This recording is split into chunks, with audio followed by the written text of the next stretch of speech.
Hey, what's going on there, folks? It's Kurt here with Make It Last. I wasn't really planning on doing a video tonight, but I said, what the hell? I'll do a 3-in-1 video tonight. Everything that led up to this was kind of a little bit of ruckus, nothing too crazy, and just something that's going to cost me a tiny amount of money that isn't that great, but it happened. I had a buddy come over and we cleaned his mass airflow sensor. He had a little electrical gremlin. I found a couple dirty grounds in the battery, so while I cleaned his mass airflow sensor, I said, what the heck, I got the spray out, I'll clean mine. So I took it out and I found the screw was starting to get stripped out inside the air box. So today, the following day, I decided to take my mass airflow sensor back out, and I was going to do something, either put a bigger screw in there or do a little plastic weld and then make it so it would actually seat in there a little better. And when I did, I broke my mass airflow sensor. So I broke my mass airflow sensor, and now it's going to take a few days to get one. I'm going to get an OEM Toyota. I'm not going to screw around with a crucial electric part like that. So I know the truck's going to be held up for a few days. So I said, hey, I got a couple other things I could address, and the truck's going to be sitting. I'm going to paint a mirror, and I'm going to, the clear coat was chipping, and I'm also going to I painted the shifter bezel on this thing that the clear coat was chipping on it too. And behind me here, I've got the diesel heater I was going to tell you a little bit about. So again, if you are new here, thank you so much for checking out my videos, and consider subscribing, throwing me a thumbs up, let me know in a comment what you think. Maybe you're another YouTuber and you're looking at my stuff. Well, thank you so much. If you look at mine, I'll consider subscribing to yours if it's content I like. You know, I know some people are just jumping on. You got something to fix real quick, you're going to get right to the point. You're going to skip all my blah, blah, blah, blah, blah, and you're going to skip right to, you know, if it says 3.0, then I'm actually, 3 minutes on there. I'm going to show you how to, why I painted the interior parts or how I did it. Maybe you want to skip to that. I know how it goes, but again, I really appreciate it. I'd love to get into the YouTube partnership program. It'll just give me more ambition to make some more future videos. And there's a lot of guys out there I follow, such as Project Farm, and then I watch like Matt's Off-Road Recovery, and I love all these guys. And they got a big camera crew and a bunch of people that are out there working for them. I lay in bed at night and I watch these guys. I didn't turn on regular TV or anything I can learn on YouTube. I also do that. It's like every day you learn something new. But anyway, I'm not going to keep you here. I'm going to turn around and I'll get started with the diesel heater, and we'll go from there. So the diesel heater here, actually mentioning another person on YouTube, Oxfoot, he was the one that actually gave me the idea to I mounted the diesel heater on it's actually a tire step. So there's this part right here would actually hang over your wheel on your tire. Or yeah, your wheel on your tire, great.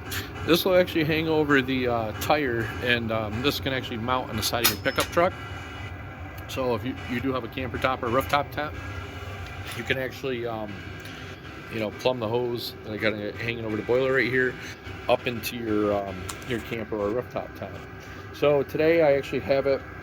It's probably not the most legal thing to do, but I'm just using it for the time being here, just to heat the basement up. And I also bought it to heat my shed if I need to, or if the electric goes out, I got it plumbed into the chimney where the clean out is, and with the updraft, it's pulling the exhaust gases right out, so there's no worries about carbon monoxide.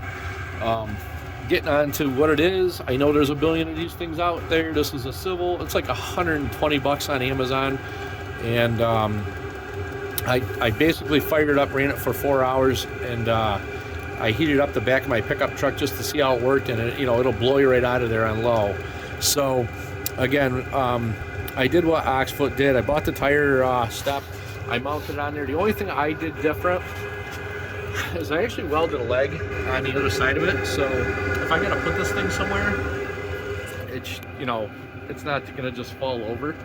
And then I also made a couple of little just little deflectors there. If this thing is around water, it was raining out or something like that, it'll kind of keep the electronics protected on it. But it's been running down here for about 10 hours today, and I've got it about 69 degrees in the basement. So, and yeah, talking about, so I am running it off of a Harbor Freight battery. I do have the charger on it just to keep it going, and it's 35 amp hours. So if this thing's on low and it's drawing like 0.10 amps or 0.8 amps or half amp, whatever they draw on low, I'm not sure exactly what this does. It can run considerably long, up to like 8-9 hours even. I haven't actually tested it, because you don't want to run the diesel heater till the battery is dead, because it actually has to cool down and the fan's got to keep blowing before it shuts down. So keep that in mind also. So if I wanted to do something like that, I could probably add another battery. But anyway, Moving on here, the products that I actually used today, 2K Clear. So this isn't like your Duplicolor clear coat or your Rust-Oleum or Krylon or anything like this. This is actually, and it's not in there right now because I took it out and threw it away. It's actually got a red button on here, and you just push this down, and this stuff's on Amazon. And you push that down, and it actually releases a hardener into it. So it's just like spraying, professional paint in a body shop.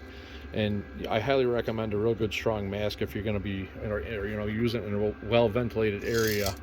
And if you're going to use this, anyway, moving on here. I did use Duplicolor as my base coat before the 2K Clear on the interior part here.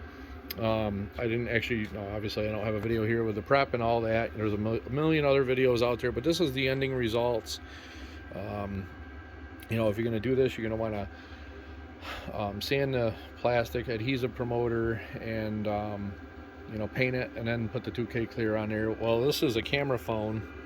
If you can see the results of that 2K Clear, and this is obviously, there's a couple little specks and things that landed in it, but without wet sanding or buffing, this stuff is like glass. I mean, this stuff's awesome, and it definitely spruced up the interior of my Tacoma there. And I wanted something that is durable. You're not going to just put a little bit of change in there, and the next thing you know, it's just like, you get the hot sun and it's just sticking into the clear coat. This stuff, like I said, it's got a hardener, so it's real tough stuff. It's real good stuff. So that's how that come out. And there is, I don't actually have the trucks outside in the cold tonight, but there is some other parts in there I did paint that were silver and the Volkswagen black that I like, and it just kind of all matches and spruces it up a little bit. So moving on here, this mirror was actually chipping, and I've got the it was actually a 1G3 magnetic gray Toyota Tacoma, or Toyota's basically gray color, and I don't have the can here, but that was also the Duplicolor. And this mirror was out of a junkyard from last year when I backed into my driveway and whacked the pole. Oops. And I was backing a trailer up, so I get a little bit of an excuse. Anyway, the clear coat was chipping on there, probably because of how I prepped it last time. I didn't do it right. So if you're looking to do something, obviously you see the results in my video, but look at a few different other videos to prep it and get it all done right and things like that. But again, the results of this stuff, I'll try to zoom in here if you can see it. I mean, it's like glass. It's awesome. It doesn't really matter what you have underneath it. If the spray paint lays good, the 2K Clear is awesome. I mean, this stuff is great.